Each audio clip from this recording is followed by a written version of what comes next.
Hi friends, welcome to கணக்கா சடிப்பாங்கிற. இந்த வீடியோவில் நம்ம என்ன பார்க்க போகிறோம்னா, கொத்தமல்லி தழையை எடுத்து நல்லா குப்பையெல்லாம் இருந்ததுன்னா அதெல்லாம் எடுத்துட்டு இது வேர்லாம் கட் பண்ணிவிட்டு நல்லா வாஷ் பண்ணிவிட்டு இந்த மாதிரி ஒரு ட்ரை கிளாத்தில் போட்டு நல்லா தொடச்சி எடுத்து வச்சுருக்கேன்.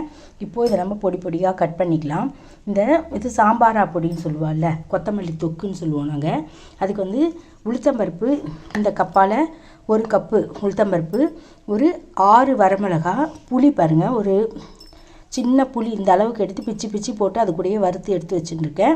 அது கூடயே கல் உப்பும் சேர்த்துட்டுருக்கேன், பெருங்காயமும் சேர்த்துட்டுருக்கேன். வறுக்கும்போது டக்குன்னு சரி உங்களுக்கும் ஷேர் பண்ணலாமே அப்படிங்கிறதுனால நான் வறுத்துட்டேன், அதுக்கப்புறம் சொல்லலாமேன்னு சொல்லிட்டு இருக்கேன். இப்போ தான் நான் கடலப்பருப்பு இந்த பக்கம் வறுத்துட்டுருக்கேன். பார்த்தீங்களா, கடலப்பருப்பு நல்லா வெறும் வானலில் போட்டு நல்லா ரோஸ்ட் பண்ணணும், கோல்டன் ப்ரௌன் வரணும். வந்ததுக்கப்புறம் நம்ம அதுலேயே கொட்டி எல்லாத்தையும் பொடி பண்ண போகிறோம்.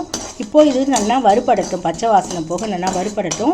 அதுக்குள்ளே நம்ம அந்த கொத்தமல்லி தழையை நல்லா பொடி பொடியாக கட் பண்ணிக்கலாம். கட் பண்ணிவிட்டு இதெல்லாம் நல்லா ஆறினதுக்கப்புறம் மிக்ஸி ஜாரில் போட்டு அரைக்கும்போது பார்க்கலாம். இப்போது இது நல்லா கோல்டன் ப்ரௌனாக வறுபடட்டும். இது நல்லா சூப்பராக வறுபட்டுருக்கு. இது இட்லி, தோசை எல்லாத்துக்கும் தொட்டுக்கலாம், சூப்பராக இருக்கும். அதுக்கப்புறம் சுட சுட சாதத்தில் போட்டு கலந்துன்னு சாப்பிட்டா வாய்க்கு அன்னதிரேஷன் நீங்கள் ரொம்ப நல்லா இருக்கும். இப்போது இது நல்லா இந்த மாதிரி வறுபட்டுடுத்து இல்பச்சட்டி சூட்லேயே இன்னும் நல்லா வறுபட்டுடும். அதனால் நான் இப்போ ஸ்டவ்வை ஆஃப் பண்ணிடுறேன். ஆஃப் பண்ணிட்டு இதெல்லாம் அந்த காலத்து ரெசிபி, இப்போல்லாம் நம்ம மறந்தே போயிட்டோம். கொத்தமல்லி டொக்கு பண்ணுறதெல்லாம் எங்கள் பாட்டி தான் கொத்தமல்லி டொக்குன்னுவா. சூப்பராக இருக்கும், சாதத்தில் போட்டுன்னு சாப்பிட்றதுக்கு ரொம்ப நல்லாயிருக்கும், இட்லி தோசைக்கும் நல்லாயிருக்கும். எல்லாத்த விட மோர் சாதத்துக்கு சூப்பராக இருக்கும் தொட்டுன்னு சாப்பிட்றதுக்கு. அதனால தான் நான் இன்றைக்கி கொத்தமல்லி தழை இருந்தது, அதனால் பண்ணலாமேன்ட்டு உங்களோட ஷேர் பண்ணிக்கிறேன். சரி, உளுத்தம்பருப்பு வறுக்கும்போது சரி நம்ம பண்ணலான்னு நினச்சினே இருந்தோம், சரி டக்குன்னு உங்களோட ஷேர் பண்ணிக்கலாமே அப்படின்றதுனால நான் பண்ணின்னு இருக்கேன். இப்போது இதெல்லாம் வறுத்து தனியாக வச்சுட்டோம். அந்த கடலப்பருப்பும் நல்லா ஆறட்டும். நம்ம இதை அதுக்குள்ளே கட் பண்ணின்னு வரலாம். வந்ததுக்கப்புறம் எப்படி மிக்சியில் ஜாரில் போட்டு ஃபஸ்ட்டு இதெல்லாம் பொடி பண்ணிட்டு அதுக்கப்புறம் கீரையை போட்டு ஒரே ஒரு பல்ஸ் மூடில் கொடுத்து இறக்கிட்டோன்னா சூப்பராக நம்மளோட சாம்பாரா பொடி ரெடி ஆகிடும். கொத்தமல்லி டொக்கு. இப்போது நம்ம இது ஆறட்டும், இதை கட் பண்ணிட்டு பார்க்கலாம். இப்போது கொத்தமல்லியை நம்ம நல்லா கட் பண்ணி எடுத்து வச்சுட்டோம்.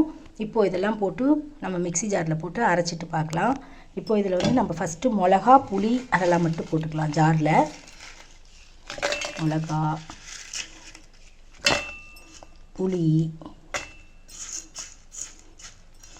நான் இதை பிச்சு போட்டிருக்கேன். புளியை போட்டு இந்த கடலப்பருப்பு உளுத்தம்பருப்பு கொஞ்சம் 1-2 தான் இருக்கணும். இதை நம்ம ஃபஸ்ட்டு கோர்ஸாக பொடி பண்ணிக்கலாம்.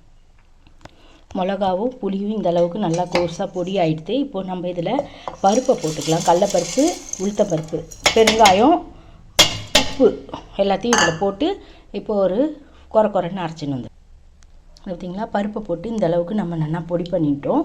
இப்போது கொத்தமல்லியை சேர்த்து ஒரு சுற்றிக்கலாம். ஆனால் 2 கைப்பிடி கொத்தமல்லி. இந்த கொத்தமல்லி 15 ரூபா. இதை இப்போது அரைச்சிட்டு பார்த்திங்கன்னா நம்மளோட கொத்தமல்லி சாம்பாரா புளி கொத்தமல்லி தொக்கு இந்த மாதிரி தான் ரெடியாக இருக்கும். இதை நம்ம இப்போ பாத்திரத்தில் மாற்றின்ட்டு பார்க்கலாம். இதே மாதிரியே நீங்களும் பொடி பண்ணுங்கள். நம்மளோட கொத்தமல்லி பொடி சூப்பராக ரெடி ஆகிடுது. இதே மாதிரி தான் இருக்கும். இதை நம்ம ஒரு ஃப்ரிட்ஜில் வச்சுட்டோன்னா நல்லா 1 மாதம் வரைக்கும் கூட கெட்டு போகாது. இதெல்லாம் நம்மளுக்கு ஒரு வாரத்துலேயே காலி ஆகிடும்னு வச்சுக்கோங்களேன். சூப்பராக இருக்கும், அன்னதிரேஷன் நீங்கள் இருக்கும். இதே மாதிரி நீங்களும் ட்ரை பண்ணி பாருங்கள், குழந்தைங்களுக்கெல்லாம் கொடுங்க. மோர் சாத்துக்கு தொட்டுன்னு சாப்பிட்டு பாருங்கள், சூப்பராக இருக்கும். இதே மாதிரி நீங்களும் ட்ரை பண்ணி பார்த்துட்டு எப்படி இருக்குன்னு எனக்கு கமெண்ட் சொல்லுங்கள். தேங்க்ஸ் ஃபார் வாட்சிங். Bye friends.